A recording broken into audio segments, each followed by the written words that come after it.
안녕하세요. 8월 11일 수요일 새벽 예배를 하나님께 올려드립니다. 기도하십니다. 참 좋으신 주님 감사합니다. 오늘도 새 하루를 허락하셔서 말씀에 뿌리박고 우리의 영혼이 주님 안에 있어서 많은 열매를 맺기를 소망합니다. 너희가 내 안에 거하고 내 말이 너희 안에 거하면 무엇이든지 원하는 대로 구하라고 말씀하셨고, 가지가 나무에 붙어 있어야만 많은 열매를 맺게 되는 것처럼 오늘도 말씀 안에 거하고 예수님 안에 거하며 능력과 은혜 안에 거할 수 있도록 하나님 우리를 보호하시며 동행하여 주옵소서. 죄가 유혹을 해도, 환경이 곤란과 어려움을 가져다 줘도 믿음을 잃지 아니하고 담대하고 평안할 수 있도록 온 성도들과 동행하여 주시옵소서. 은혜를 소망하며 예수님의 이름으로 기도했습니다. 아멘. 우리 예찬송가 415장, 새찬송가 292장, 주 없이 살 수 없네 찬양하십니다. 주 없이 살 수 없네 죄인의 구주여, 그 귀한 보배 피로 날 구속하소서. 구주의 사랑으로 흘리신 보혈이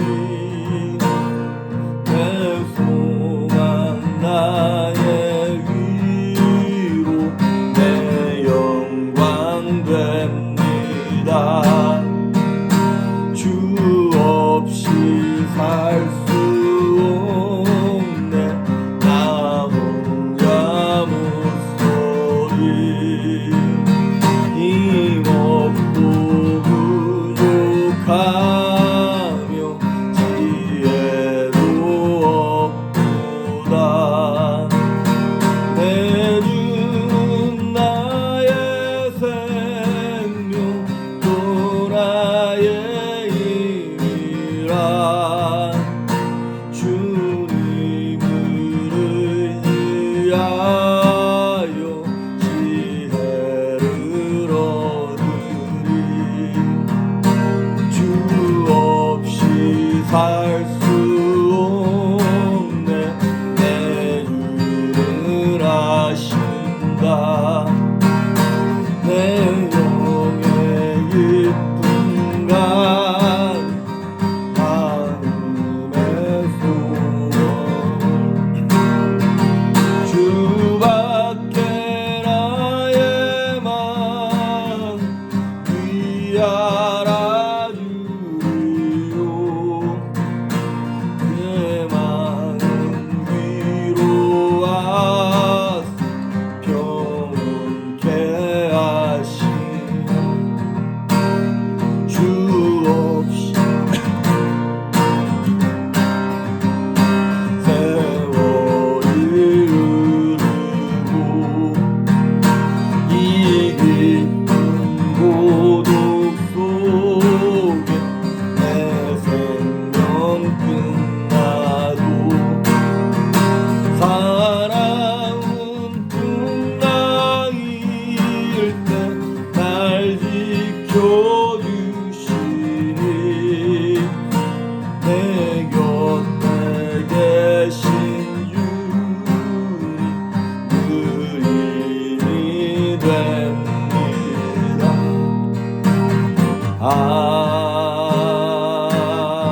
아멘.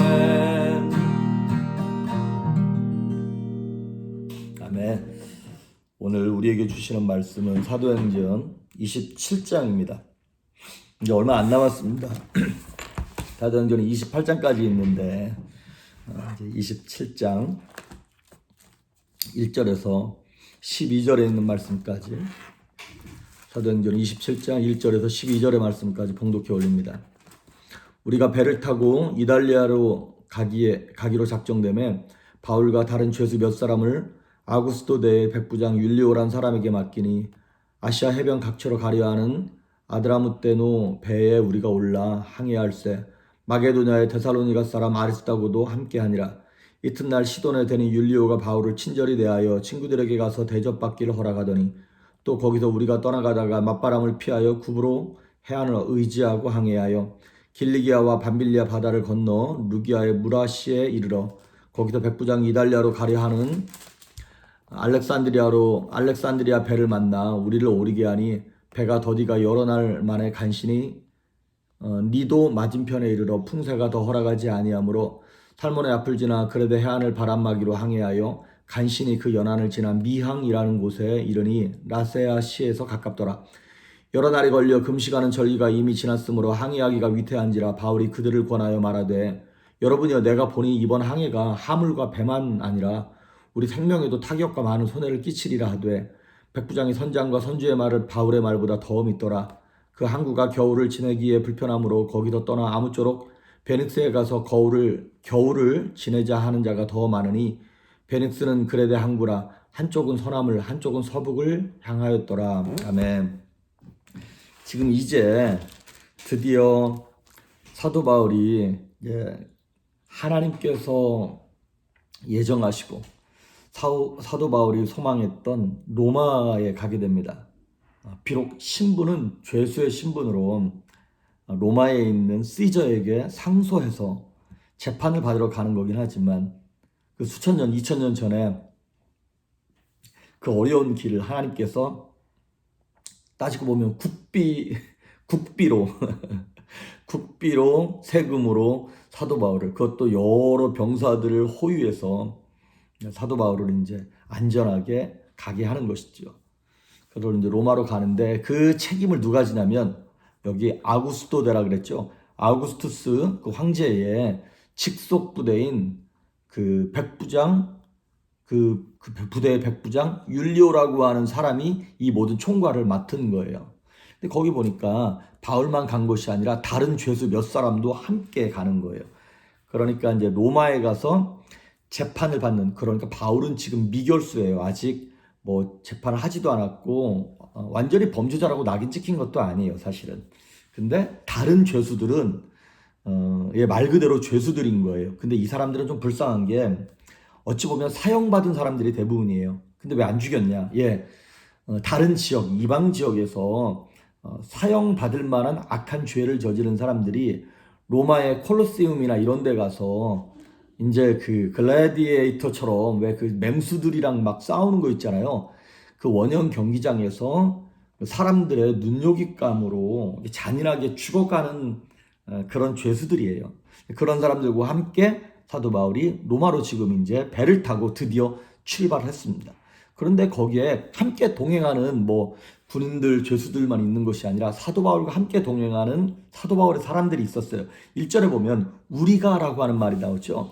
그 22장인가요? 거기 예루살렘에서 사도 바울이 잡히고 난 이후로 우리라고 하는 말이 안 나오다가 여기 27장에 갑자기 나왔어요. 그 얘기는 예루살렘에 잡히고 난 다음에는 이 사도행전을 기록했던 누가가 거기서 함께 동행할 수 없었죠. 그러다가 오늘 27장에 이제 로마로 재판받으러 갈 때 그 누가가 함께 동행을 하는 거예요. 그리고 22절에 보면 데살로니가 사람 아리스다고, 사도 바울과 함께 동역하던 이 아리스다고도 함께 합류해서 로마까지 가게 되는 거예요. 그러니까 신앙생활은 사실 만약에 사도 바울이 로마까지 혼자 죄수들과 이 군사들과 함께 갔다면 그 마음과 심령이 얼마나 두려웠고 착잡하고 떨렸을까 싶습니다. 그런데 동역자들이 함께 하는 걸 보면서 신앙생활은 혼자 하는 것이 아니구나. 비록 나는 사람 만나는 거 싫어해. 저가 사실 그렇거든요. 목사로서는 있으면 안 되는 성격이에요. 사람 만나는 거 어려워하고. 그런데 저같이 내성적이고 나는 혼자 있는 게 좋아. 나는 목장 모임도 싫고 난 이런 모임도 싫고 난 다 싫어. 나는 혼자 놔두면 혼자 예배하고 잘 신앙생활 할 수 있어. 이런 분들이 종종 계세요. 이해는 해요. 저도 이렇게 누구한테 받아받는 거 싫어하고 혼자 말씀 준비하고 뭐 이런 거 설교하는 거 제일 좋아하니까. 그런데 이게 그럼에도 불구하고 하나님은 우리의 신앙생활을 그냥 있는 그대로 놔두기를 바라는 것이 아니라 성장시켜야 되잖아요. 그 성장시키기 위해서는 항상 검증받아야 될 공동체가 필요합니다. 제가 예전에 그냥 농담 반 진담 반으로 나 은퇴하면 트럭 운전할 거라고 미국 대륙 횡단하면서 혼자 할 거라 그랬는데 사실 제일 물론 목사가 은퇴하면 뭐 그거 하겠습니까? 뭐 선교지를 가든지 뭐 그래도 주의 일을 해야겠죠. 근데 진짜 조그만한 그냥 제 마음에 그게 나는 그냥 혼자 그런 거 하면 잘할 것 같다라는 생각이 들겠더라고. 외로움도 안 타고 그러니까. 그런데 그럴지라도 믿음의 공동체가 필요합니다. 내 신앙, 내 믿음이 누군가를 세워주는 역할을 감당하기도 하고 또 나도 알게 모르게 다른 사람을 통하여 내 믿음이 서는 그런 목장 공동체 뭐 이런 것이 꼭 필요합니다, 여러분. 그러니까 너무 도망가려고만 하지 마십시오. 사도 바울이 이렇게 누가와 아리스다고도 함께 해요. 그래서 3절에 보면 이제 어디를 지나고 시돈에서 대고 뭐 시돈에 잠깐 배가 정착했을 때 이제 화물을 내리고 싣는데 또 시돈이라고 하는 그 항구 도시가 꽤 많은 이제 화물들이 오는 거라서 시간이 좀 걸렸던 모양이에요. 그래서 율리오 백부장이 바울에게 호의를 베풀어 가지고 시돈에서 바울이 가르쳤던 제자들 뭐 이런 믿음의 사람들과 교제할 수 있도록 또 그 여유롭게 허락을 해줬어요. 그래서 이제 5절, 6절 뭐 길리기아, 밤빌리아 여기가 어디냐면 사도 바울이 1차, 2차 전도여행 때 다 갔던 데잖아요. 거기를 이렇게 쭉 지나다가 6절에 보면 이제 그 루기아 무라시에서 이제 배를 갈아타야 되는 거예요. 로마까지 가는 이제 직항으로 가는 배를 찾다가 이제 여기 이탈리아를 얘기하는 거죠. 로마까지 가는 알렉산드리아 배를 만났어요. 알렉산드리아가 어디입니까? 예, 지금의 이집트 쪽에 있는 도시죠. 거기서 출발한 큰 배를 만나가지고 이제 이렇게 그 배를 옮겨 타는 거예요. 그러니까 그 배는 곡물 운반선이에요. 그리고 여기 나중에 보면 아시겠지만 이 배에 몇 명이 타냐면 276명이 탑니다. 그러니까 그 당시에는 굉장히 큰 배였던 것이죠. 그래서 그 배를 이제 갈아타고 이제 잘 가다가 이제 7절 8절에 보면 이제 풍랑이 일어나기 시작하는 거예요. 이제 이 당시가 여기 보면 구절에도 보면 금식하는 절기라 그랬으니까 태풍처럼 풍랑이 많이 일어나는 그런 타이밍이었어요. 그래서 사도 바울이 전도여행을 많이 하지 않았습니까? 1차, 2차, 3차를 하면서도 배를 많이 타봤고 그리고 고린도 전서 후서 11장에도 보면 내가 뭐 강의 위험, 배의 위험, 뭐 이런 바다의 위험 이런 게 있지 않았습니까? 그러니까 그런 많은 경험을 토대로 해서 사도 바울이 딱 보니까 지금은 항해가 불가능한 시기였던 것이죠. 그래서 사도 바울이 뭐라고 얘기하냐면 10절에 보니까 말하되 여러분이요 내가 보니 이번 항해가 화물과 배만 아니라 우리 생명에도 타격과 많은 손해를 끼칠 만한 위험한 타이밍입니다. 지금 금식하는 때 그 타이밍이라서 그러니까 여기서 말하는 금식하는 절기가 뭐 예를 들면 오순절이면 오순절 절기 뭐 77절이면 77절 절기 이런 것처럼 1년 중에 그런 절기가 있지 않습니까? 그러니까 사도 바울이 권면했어요. 이번에는 좀 잠깐 머물자. 그러니까 여기 보면 미항, 아름다운 항구라고 하는 그 미항이라고 하는 도시가 그 항구가 있었어요. 거기도 머물자고 사도 바울이 이제 얘기를 했죠. 그런데 여기 11절에 보면 백부장이 선장과 선주의 말을 바울의 말보다 더 믿었죠. 이게 당연한 거 아닙니까? 사도 바울이 뭐 배에 대한 전문가도 아니고 선장과 선주는 피닉스라고 하는 그 도시까지 가자고 얘기했어요. 왜냐하면 그 베닉스가 큰 도시였고 사실 큰 도시라고 하는 얘기는 뱃사람들에게는 향락의 도시인 거거든요. 그러니까 돈의 원리로 움직이는 거잖아요. 이 세상에 있는 모든 것들은. 그러니까 베닉스로 가야 돈을 더 벌기도 하고 또 거기 있는 선원들과 이런 사람들이 즐길 거리도 많고 그러니까 탐욕에 의하여 선장과 선주가 이렇게 베닉스로 가는 게 더 좋다. 그러니까 당연히 사도 바울의 말이 무시되는 게 당연하겠죠. 근데 그 사람들이 이 백부장 율리오가 모르는 것이 하나 있어요. 그 사람들이 모르는 게 하나 있어요. 뭐냐면 비록 돈 버는 데 있어서 세상 탐욕을 이루는 데 있어서는 사도 바울이 좀 모를런지 모르겠지만 생명에 관해서만큼은 하나님의 뜻과 의도에 대해서만큼은 사도 바울이 전문가죠. 그러니까 이제 이거를 우리가 섭리라 그러는 거예요. 세상 사람들이 볼 때는 베넥스로 가는 게 일리가 있어요. 그런데 하나님의 입장에서 보면 안 가는 게 그게 더 좋은 거예요. 그게 바로 하나님의 섭리예요. 그러니까 섭리라고 하는 한자어를 보니까 섭자가 당길, 이끌 섭자더라고요. 그게 손수변에 귀 이자 듣는 귀 이자가 3개가 붙어 있더라고요. 그렇습니다. 섭리가 인리를 앞섭니다. 우리 1절을 보면 이런 말이 다시 나오죠. 우리가 배를 타고 이달리아에 가기로 작정되매. 여러분, 사도 바울이 내가 작정한 게 아닙니다. 내가 이거 해야지 그래 작정해서 된 게 아니라 그냥 작정이 된 거예요. 사도 바울의 의지와는 상관없이 그냥 그렇게 돼버리는 거예요. 우리도 그렇게 살 때가 있잖아요. 내가 결정한 게 아니야. 근데 그냥 환경에 의하여, 나보다 권세가 있고 힘이 있는 사람에 의하여 그냥 결정된 대로 따라갈 때가 있어요. 그리고 사도 바울이 10절에 보면 얘기했거든요. 그랬는데도 그들이 바울의 말보다 선장과 선주의 말을 더 믿었기 때문에 이 모든 상황 속에서 바울이 할 수 있는 게 아무것도 없는 거예요. 사도 바울이 결정할 수 있는 것이 아무것도 없어. 그렇습니다. 우리가 살면서 내가 결정할 수 있는 것이 아무것도 없을 때가 더 많습니다. 다른 사람들, 다른 환경에 의해서 결정나요, 그냥 내 삶이. 그래서 막 나는 앞으로 나아가고 싶은데 맞바람이 불어와서 나아가지 못하게 되기도 하고, 내가 좋은 의견이라고 내놨는데 그것이 묵살되기도 하고. 그런데 여러분, 내가 원하는 것이 되지 않았다 그래서 실망하지 마십시오.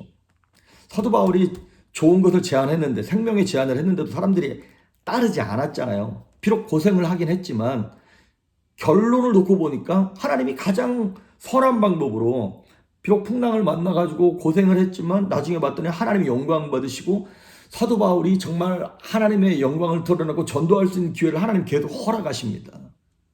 그러니까 내가 원하는 대로 되지 않았다고 실망하지 마십시오. 원하는 대로 되지 않은 그때조차도 하나님은 우리의 인생을 한치의 오차도 없이 이끌어 가세요. 그걸 뭐라 그런다고요? 섭리라 그러는 거예요. 나중에 보면 이 일을 통해 하나님 영광 받으시거든요. 그러니까 하나님의 섭리가 우리가 흔히 말하는 일리가 있네라고 하는 것을 앞섭니다. 그리고 훨씬 초월합니다. 그리고 섭리가 훨씬 빨리 갑니다. 일리가 있네 그래가지고 갔는데 나중에 봤더니 더 돌아가고 더 망하는 거예요. 그러니까 우리 삶 가운데 내 뜻대로 안 되는 것을 만났을 때 여러분 너무 억울해하지 마십시오. 너무 속상해하지 마십시오. 그리고 그냥 기도할 뿐이에요. 내가 복받을 만한, 하나님의 은혜 받을 만한 심령으로 겸손히 엎드려 있으면요, 하나님의 섭리가 인리를 초월합니다. 인리를 앞서서 역사하시기 시작합니다. 오늘 이 은혜가 우리 성도님들 여러분 삶 가운데, 가정 속에, 그리고 자녀들 속에, 그리고 우리 교회 가운데 임할 수 있길 바랍니다. 평생을 그것을 믿고 살아왔어요. 때로 믿음이 연약해서 막 섭리가 안 믿어지기도 하고 속상해하기도 하지만 지나고 나서 보면 항상 베스트였거든요. 하나님의 섭리를 오늘도 믿고 의지함으로 평안하고 담대할 수 있기를 주의 이름으로 축복합니다. 기도하십니다. 참 좋으신 하나님 감사합니다. 미련한 인생의 머리를 가지고 인리를 따라 살았습니다. 하지만 뒤돌아보니 내 뜻대로 안 된 것이 하나님의 섭리였고 하나님의 뜻이었습니다. 하나님이 당기시고 이끄시는 그 뜻에 순종하게 하시고 지금 이해가 안 가는 이 상황에 대해서도 감사함으로 받아들이게 하셔서 하나님의 영광이 우리와 가정과 교회를 통해 나타날 수 있도록 은혜를 베풀어 주옵소서. 감사하고 예수님의 이름으로 기도했습니다. 아멘.